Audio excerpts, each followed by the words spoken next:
காதல் ஜோடிகளுக்கு பாதுகாப்பு கொடுத்த கட்சி அலுவலகத்தை பெண் வீட்டார்கள் சூறையாடிய காட்சிகள்தான் இது.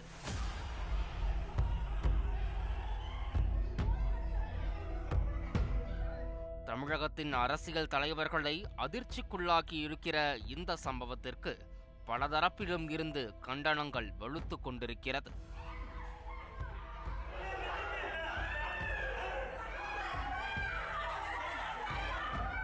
திருநெல்வேலி பெருமாள்புரத்தைச் சேர்ந்தவர் உதயதாட்சாயினி.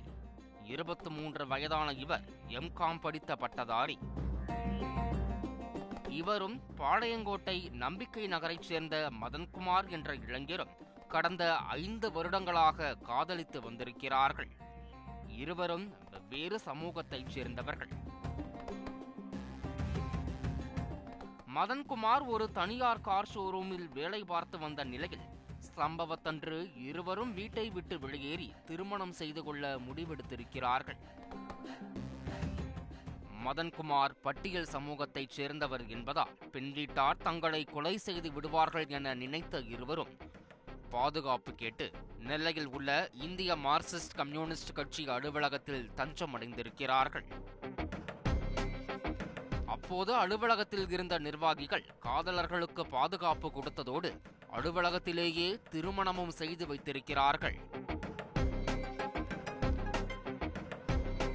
இந்த நிலையில்தான் காதலர்கள் இருவரும் இருக்கும் இடத்தை தெரிந்து கொண்ட பெண் வீட்டார் கட்சி அலுவலகத்திற்கு வந்து வாக்குவாதம் செய்ததோடு பெண்ணை தங்களிடம் ஒப்படைக்குமாறு தகராறு செய்திருக்கிறார்கள்.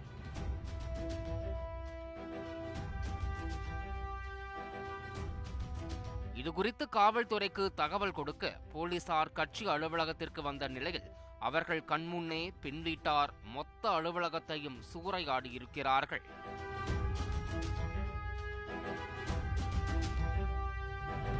அதோடு அங்கிருந்த பெண் வழக்கறிஞர்களையும் தாக்கியிருக்கிறார்கள். ஒரு வழியாக அவர்களை சமாதானப்படுத்தி போலீசார் அனுப்பி வைத்த நிலையில் அலுவலகத்தின் மீது நடத்தப்பட்ட தாக்குதல் தொடர்பாக காவல் நிலையத்தில் புகார் கொடுக்கப்பட்டுள்ளது. இது தொடர்பாக வழக்கு பதிவு செய்த போலீசார் இதுவரை 13 பேரை கைது செய்திருக்கிறார்கள். தலைமறைவாக இருக்கும் மற்றவர்களை தேடி வருகிறார்கள். இந்திய அளவில் செயல்படக்கூடிய ஒரு தேசிய கட்சியின் மாவட்ட அலுவலகத்திற்குள் நுழைந்து தாக்குதல் நடத்திய சம்பவம் தமிழக அரசியல் கட்சிகளிடையே அதிர்ச்சியை ஏற்படுத்தியுள்ளது. நடந்த சம்பவம் குறித்து நேரில் ஆய்வு செய்வதற்காக நெல்லை வந்த அக்கட்சியின் மாநில செயற்குழு உறுப்பினர் கனகராஜ் ஆய்வு மேற்கொண்ட நிலையில் காவல்துறையின் மீது பல குற்றச்சாட்டுகளை முன்வைத்திருக்கிறார். திருமணம் நடைபெற்றது குறித்து கட்சி அலுவலகத்தில் இருந்து முறையாக காவல் நிலையத்திற்கு தகவல் கொடுக்கப்பட்ட நிலையில் அடுத்த சில நிமிடங்களில் தாக்குதல் நடத்தியவர்கள் சம்பவ இடத்தை கண்டுபிடித்து வந்திருக்கிறார்கள். அதோடு காவல்துறையைச் சேர்ந்த ஒருவர் பெண்ணை தன்னிடம் ஒப்படைக்கச் சொல்லி கட்டாயப்படுத்தியதாகவும் குற்றம் சாட்டியிருக்கிறார். ஒரு பெண்ணும் பார்க்காம பிடிச்சி தள்ளி கீழே அடித்து கீழே தள்ளி முடியை பிடிச்சி இழுத்து என்னுடைய ஃபோன் எல்லாம் பிடுங்கி மிகப்பெரிய அளவில் தகராறு, ரொம்ப ஆபாசமான வார்த்தைகளால் பேசி மிகப்பெரிய தகராறு செய்துட்டு இன்னைக்கு போயிருக்கிறாங்க. அதோடு தாக்குதல் நடத்தியதில் கூலிப்படையின் பங்கும் இருப்பதாக தெரிவித்தவர் காவல்துறையிலேயே இருக்கும் சில கருப்பு ஆடுகளை கடையெடுக்க வேண்டுமென கோரிக்கையும் வைத்திருக்கிறார். கொஞ்சம் பேர் காவல்துறையில் இருக்கிறவங்களே அவங்க குடும்பத்தினரோடு பேசி கொண்டு இருந்திருக்கிறார்கள்.